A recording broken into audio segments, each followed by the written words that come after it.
they should shake. Natalie's coming. Oh, Natalie's coming. I'm very close now. Boy, am I excited for this season. Welcome back, everyone. I hope your new year is going well. I hope you had lots of yummy food during the holidays. And what better way to celebrate the new year than with a new season of 90 Day Fiance The Single Life, starring everyone's favorite Ukrainian cat lady, Natalie. But before we get to Natalie, let's go over the rest of the cast on this season of 90 Day Fiance The Single Life. Starting with returning fan favorite, Chantel. Now, I'm gonna be honest, I don't actually know who Chantel is. I know she got her own spin-off show on TLC called The Family Chantel, and it seems like longtime fans of 90 Day Fiancé all know who she is, so I guess she must have been an early cast member that people liked enough and got her own spin-off show after she was married. And then she and Pedro got divorced for reasons, and now she's back on 90 Day Fiancé The Single Life. I don't know what happened with all that. I don't even know who this Pedro guy is, but they were showing some previews and everyone was yelling at her. And you just call me a bitch? Yes. You are a whore. And someone was kicking some shit on the table. It looked pretty bad. I don't know if we all like Chantel or if we all hate her. I have no idea what the community thinks about her. So just keep that in mind as I give you these recaps. I'm totally unbiased and purely going off of whatever my impression of her is on the episode. And if I'm totally wrong, which I'm sure I am, I'm sure people will let me know in the comments. Anyway, she's back on the show. She's been divorced for 6 months, and her little divorce support squad are going to Greece to get her back in action.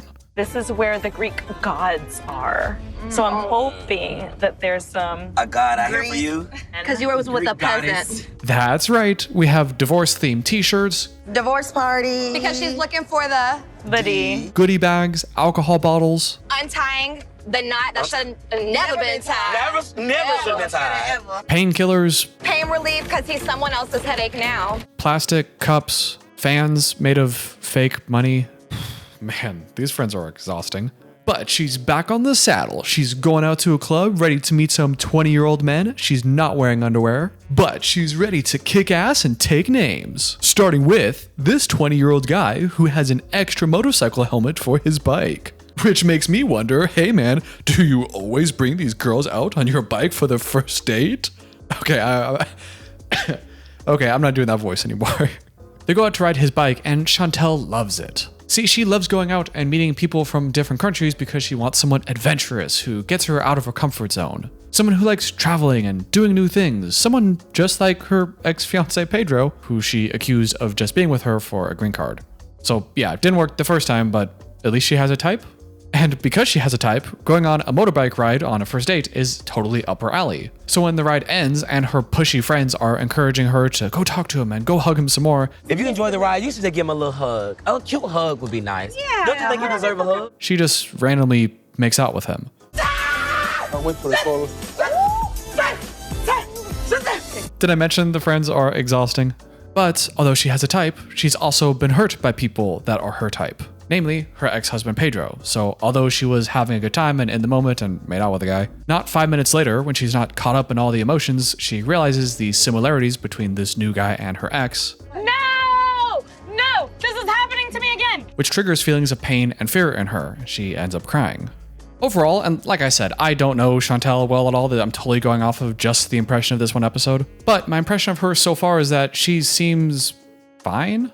I did notice that she's pretty good at talking to the camera in the one-on-ones. It seems like she's naturally good at storytelling and setting up stakes and drama when she's talking about things, which makes me question how much of this is really real with her and how much of her success and the spin-offs is just a result of her being very good at creating drama. But all in all, she seems fine. I don't have a strong impression of her either way.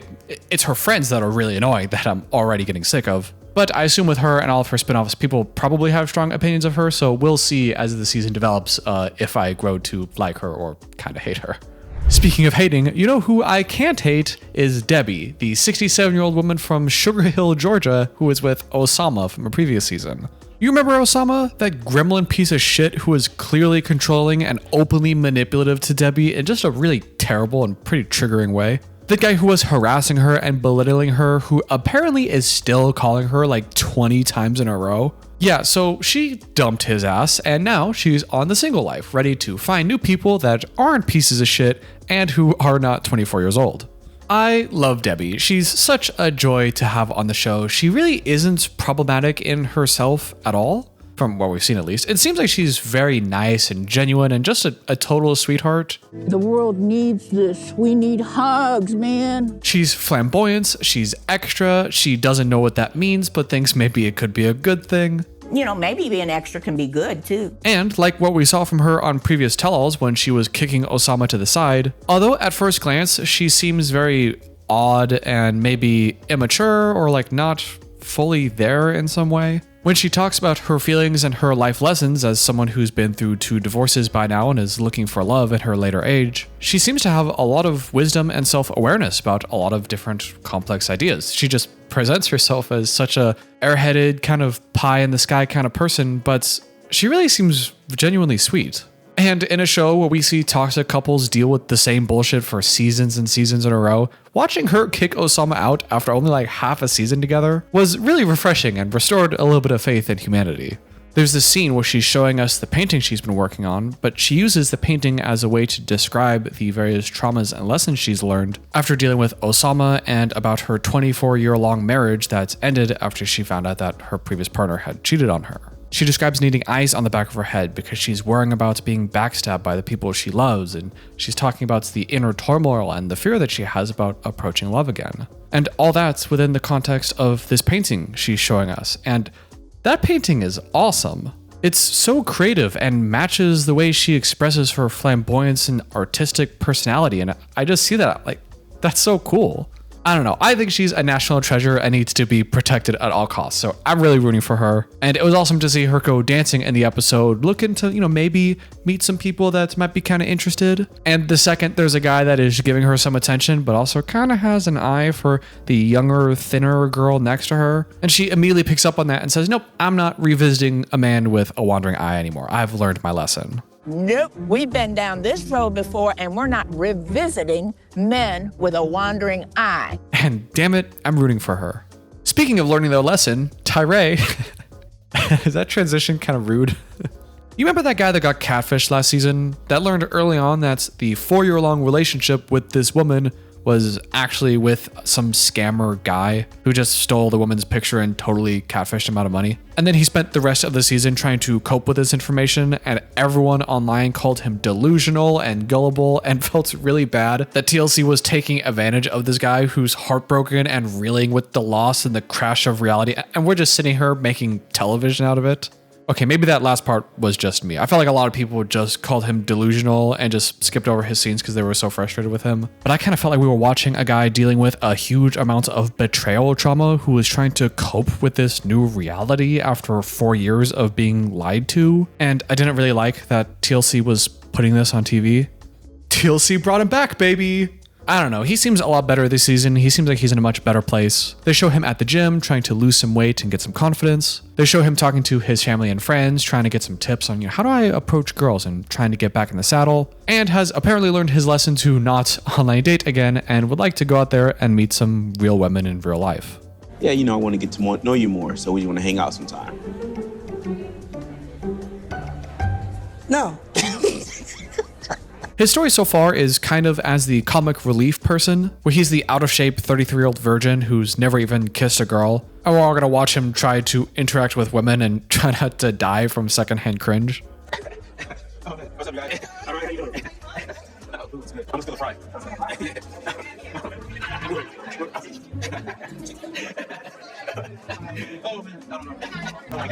Which actually ends up working, so no excuses, fellas. A date. All right, I'm down. By all accounts, Tyray seems like a very genuine, sweet teddy bear of a person, and seemingly everyone in his life is rooting for him to find a girl and find that happiness. Personally, I think it would be great if Tyray's storyline ends up being one of finding one's confidence and moving to a better and healthier place in the world, and really getting that full circle where he ends up happy at the end. But this is TLC, and they're definitely not above showcasing everyone at their lowest moments for comic relief, so don't get your hopes up. And speaking of getting your hopes up, lastly, we have Natalie. Man, my transitions have been on point. You remember Natalie, don't you? She was with dismissive avoidance lumberjack man Mike up in Sequim, Washington. whom I think she's still married to, and she moved to Florida and then visited LA where she met this bloated pickle of a man named Josh, who was like, yeah, I like you, Natalie, but not really, and I'm kind of not going to commit to you, but I'm going to say that I kind of will, and really confuse her the whole time. And she doesn't know if she wants to be with Mike or she wants to be with Josh. And in the meantime, everyone is just getting really sick of watching her being really cringy and kind of desperate for the entire season. There is no way he escapes me. I mean, I'm very close now. So yeah, back to the single life for more cringe and desperation. This season starts with Natalie moving from Florida to LA to pursue her passion of acting and to pursue a relationship with her dream guy, Josh. Yeah, she called him her dream guy. I'm in the city of my dreams to a guy of my dreams. You see, the two of them have this dynamic where Natalie says that she's been hurt in the past, she has a hard time trusting, she probably has a lot of relational attachment issues, and she's 38 and wants to settle down and have a kid. Natalie wants to push things very fast, and she also has a fear of never being good enough, always wants to have more attention, more time, and be a bigger priority to Josh. Now, on Josh's side, he's consistently said that he's interested in Natalie, he likes her, he finds her attractive. Natalie is gorgeous. She's beautiful. She's sexy. He claims that he does like Natalie, he just wants to take things slow, and thinks that Natalie is going a million miles an hour and is kind of clingy and desperate. Which, fair enough. But although he says that he just wants to take things slow and that he's this reasonable guy, it does certainly seem like he's kind of dismissive avoidance, kind of comes up with excuses. He seems very unreliable, cancels on a lot of plans, and just overall doesn't seem like he's that into her. At the very least, she seems way more into him than he is into her.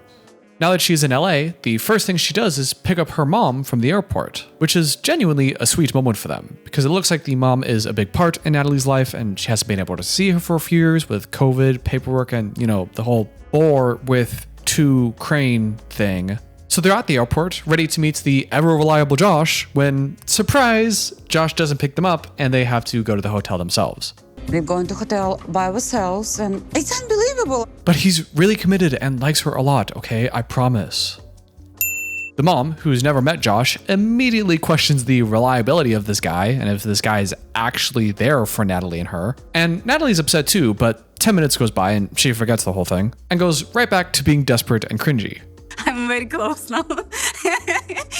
After they go roller skating together, they go out to get some dinner. And because Josh is a really busy guy and that's why he can't ever hang out with Natalie, Natalie busts out the pen and paper so they can schedule when they can see each other, when she discovers the week of availability Josh said he had is actually more like 2 days before he has to go fly out and do work stuff. See what I mean with the unreliable thing?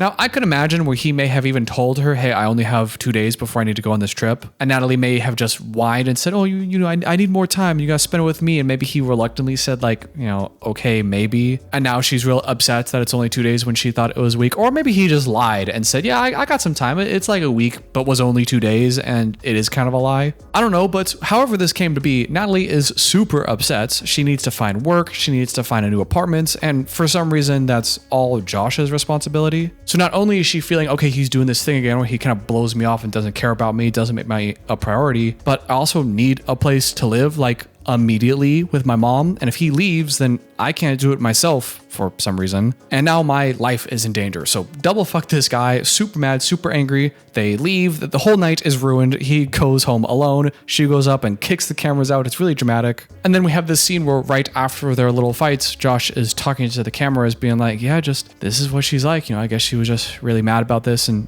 appearing at least kind of reasonable. When, oh no, what's over there? It's a wild Natalie.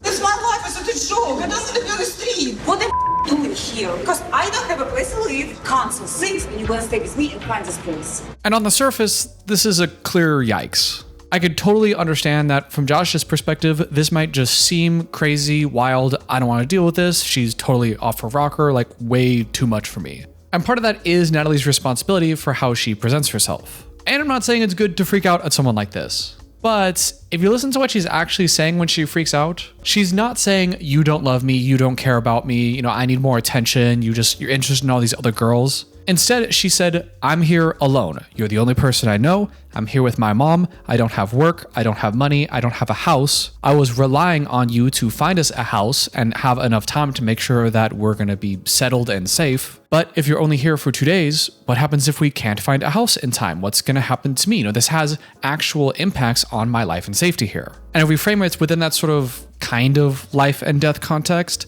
it's more understandable why she would be so mad that the whole week she thought she had with them was actually 2 days.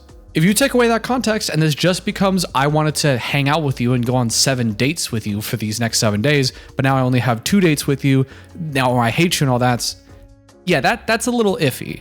That's a little bit more yikes. And she has a history of doing exactly that with Josh. So because she has a history, it does seem like she's completely out of nowhere and just having another freak out. But I think this is actually more of a, hey, this is my life. I need to feel safe. This is something about my actual existence threatened here, and not, I just need a boyfriend. It just happens to be that she's talking to someone that she's in a quasi relationship with. And because of that, makes it look like she's just being a crazy, clingy girlfriend, when if he was not her boyfriend thing, and instead was just a friend who was the only American or the only person in the city that agreed, hey, I'd help you out. I'm going to get you set up. I'm going to make sure you're safe. And then they left and said they couldn't be there. If that was the case, I think we'd probably have some more sympathy for Natalie in this situation. So I'm not condoning her behavior. You know, this is the sort of thing that they probably should have just been more clear about, I imagine. Whether that's with the 2 days or the 7 days, or also maybe Josh didn't really understand the gravity of the responsibility that he was in. Maybe he thought, oh, well, they're just moving here and, you know, they need some help, but like they'll be okay. It's not that big of a deal. Where to Natalie, he was the sole person responsible for everything. And now this is a huge breach of trust. So I don't know what to think about this situation, because although it does seem like she's just being crazy in this situation, I don't think that's the case, but she does look cringy and desperate in so many other scenes in the show that, you know, it makes it a little complicated. Regardless, every episode is better with Natalie in it as far as I'm concerned. She is quite entertaining to watch, not just when she's freaking out, but just she does have an interesting personality. And whether it's her or anyone else on the show, I am pretty excited for this season of The Single Life. I feel like it's way easier to watch single people be kind of unhealthy and deal with their bullshit than it is watching 2 people in an actual relationship fight. You know, when 2 people have a relationship fight that just feels so like personal, like it feels kind of weird to watch and comment about it. But Single Life, hey, no rules, let's have some fun. That's it for today's video. Let me know what you thought about any of these people in the comments down below. And until next time, if you like this video and you enjoy my content, make sure to hit subscribe, hit the like button, ring the bell for notifications, and every comment helps the algorithm. Thank you, and I'll see you in the next one.